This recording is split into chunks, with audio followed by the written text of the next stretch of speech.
Good day mga ka-Fixit! Paano nga ba magmaneho sa paakyat na kalsada na merong paliko?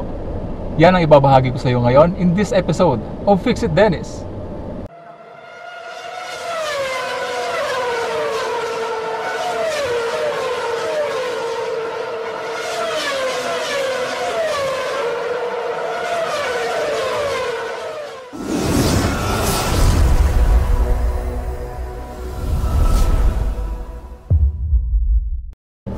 Okay mga ka-Fixit, so katatapos ko lang mag-grocery.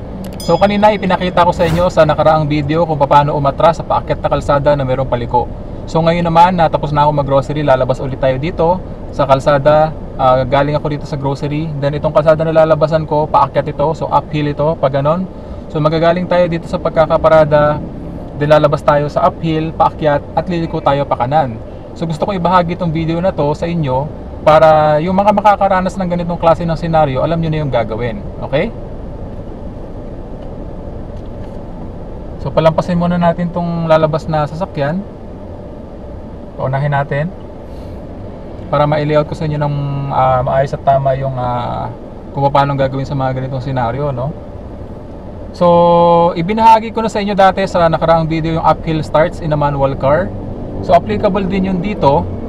Although sa ganitong senaryo, nalalabas tayo sa pagkakaparada, hindi na natin kailangan gamitin yung handbrake. Siya nga pala, kung di mo pa napanood yung video na yun, maglalagay ako ng link ng video na yun sa upper right portion ng video na to and sa description below para mapanood mo. Okay mga ka-Fixit, so paabantin ko na yung ating sasakyan, no? Clutch all the way down. First gear tayo, bababa ko na yung ating handbrake. At dahil dadaan tayo sa isang sidewalk, no? May mga naglalakad na tao sa kalsada, palampasin lang natin yan. Okay, ito.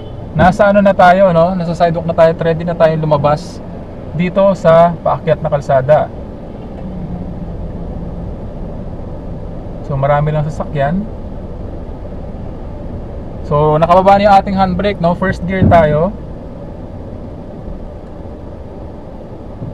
At kapag wala nang sasakyan mga ka-Fixit, ipapasok ko ulit ng first gear, then papaarangkadahin lang natin yung ating sasakyan just the way kung paano tayo magpaarangkada sa patag na kalsada.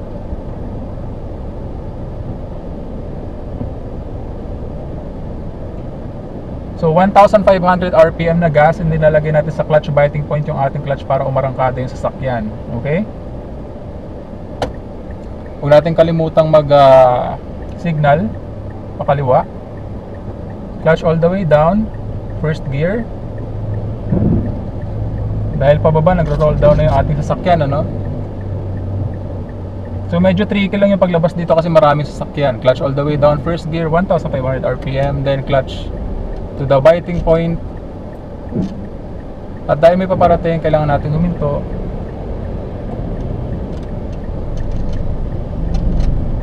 Okay. Then bibitawan natin yung clutch natin all the way up pag nasa walking pace na yung ating sasakyan. So signal tayo pa kanan. Then kung walang parating sa gilid, side mirror, kung walang motor, lalo na yung mga motor, no, dire-diretso lang tayo paliko. So ganun lang mga ka-Fixit. Kailangan alalayan natin yung side mirror, no? Especially pag liliko tayo, titingnan natin yan, door mirror, kasi minsan may mga motor na sumisingit at uunahan tayo sa pagliko.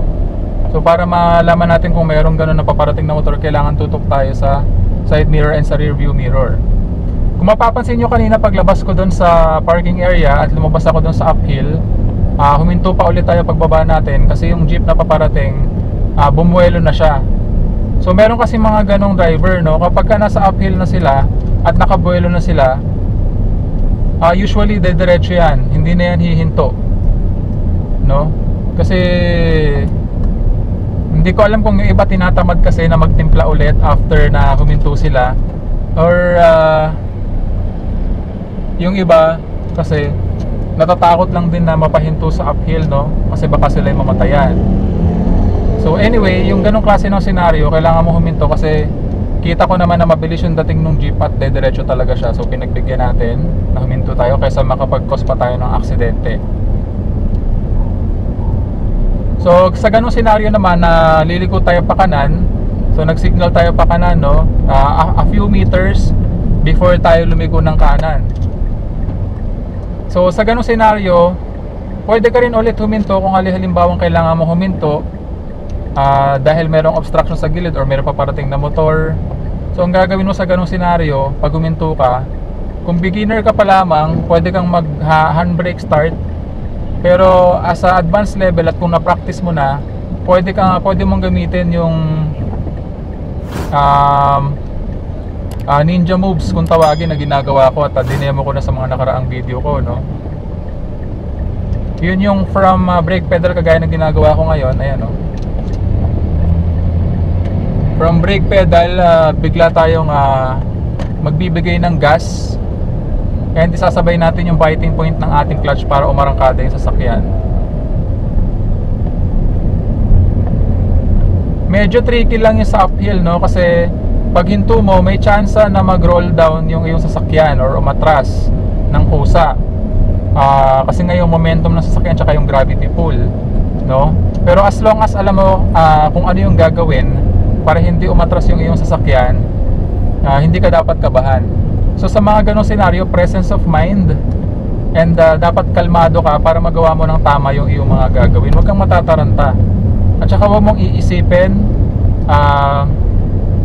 na merong magagalit, merong maiinis sa'yo sa the way ng iyong pagmamaneho, no? Kasi we all make mistakes sa lahat ng bagay, no?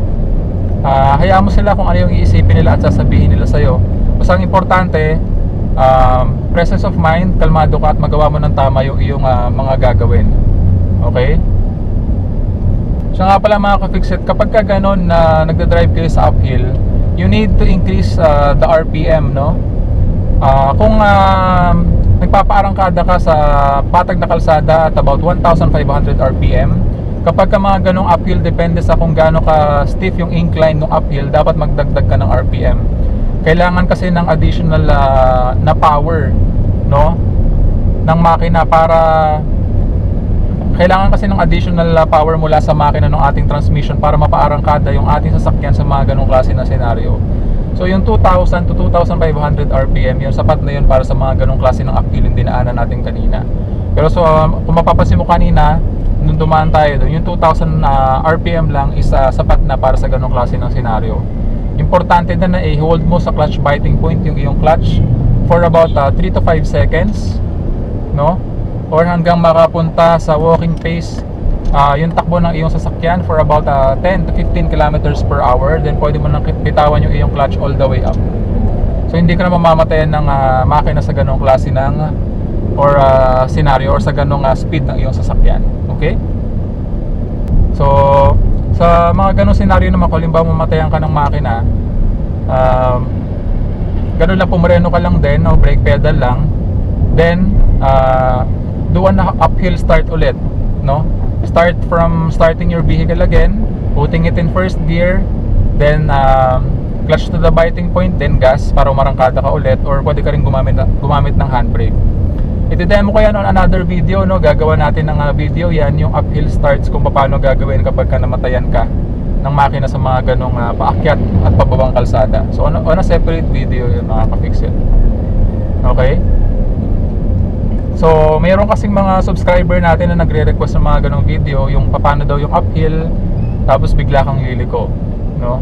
So yun, I do hope na sana nakatulong sa iyo yung video na napanood mo kanina. I will create another video, no, on different scenarios ng pagdadrive, lalo na sa mga uphill kalsada. So abangan mo yung mga video na yan. Okay? So as of now,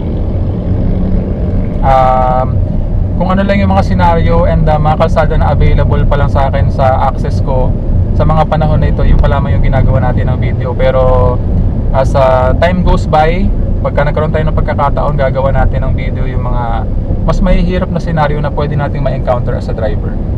Okay mga ka-fixit, so abangan mo yan. So palagi niyong tatandaan, ha, na walang sino man ang pinanganak na magaling. Kailangan natin ng sapat na panahon at pagsasanay upang maging magaling tayo sa anumang bagay. Before we end this video, mag-shoutout muna tayo mga ka-fixit. Shoutout kay Bryce Alistair, kay Venjon Quintas from Bulacan, kay Karen Bautista, Huwag ka na magtampo ka Fixit, okay? Kay Nora Marie Gordo. And to his son Gab, who will be celebrating his birthday on September 2nd. Advance happy birthday sa iyo, Gab. May you have a fun birthday celebration with your family. Always listen to your parents and study hard. Stay safe mga ka-Fixit. Maraming salamat din po sa inyong walang sawang pagsubaybay at pagsuporta sa ating Fixit Dennis channel. Maraming salamat po sa inyong lahat. So that concludes our episode for the day. I do hope na sana may natutunan ka sa video episode natin ngayong araw. So kung di ka pa subscriber ng channel ko, please consider subscribing. Please like, leave a comment, and share my videos para makatulong din po sa iba. Please also follow me in my Fixit Dennis Facebook page. Again, thank you for watching. I'm Dennis of Fixit Dennis saying, hanggang sa muli, paalam!